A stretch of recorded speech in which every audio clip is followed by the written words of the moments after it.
प्रातःकाल सूर्य की सुहावनी सुनहरी धूप में कलावती दोनों बेटों को अपनी गोद में बिठा दूध और रोटी खिला रही है। केदार बड़ा था, माधव छोटा। दोनों मुंह में कौर लिए कई पग उछल कूद कर फिर अपनी माँ की गोद में आ बैठते और अपनी तोतली बोली में इस प्रार्थना की रट लगाते थे, जिसमें एक पुराने हृदय कवि ने किसी जाड़े के सताए हुए बालक के हृदयोद्गार को प्रकट किया है। माँ उन्हें पुकार कर बुलाती और बड़े बड़े कौर खिलाती। उसके हृदय में प्रेम की उमंग थी और नेत्रों में गर्व की झलक।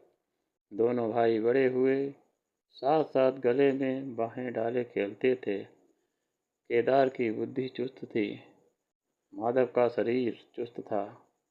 दोनों में इतना स्नेह था कि साथ साथ पाठशाला जाते, साथ साथ खाते और साथ ही साथ रहते थे। दोनों भाइयों का ब्याह हुआ। केदार की बहू चंपा अति भाषणी और चंचला थी।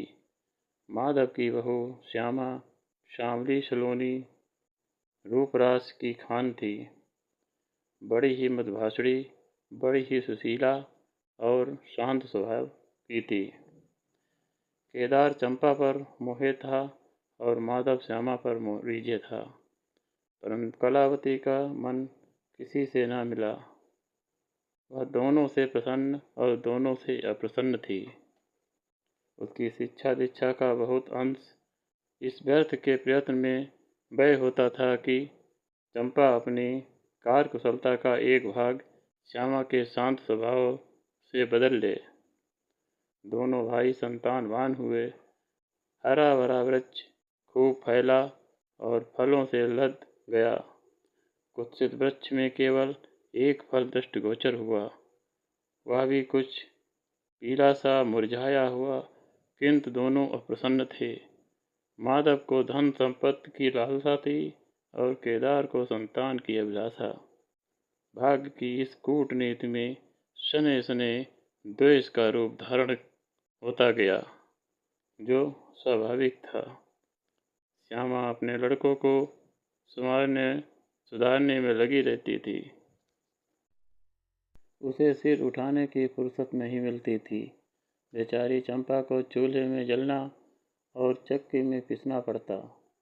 यह अनीत कभी कभी कट शब्दों में निकल जाती।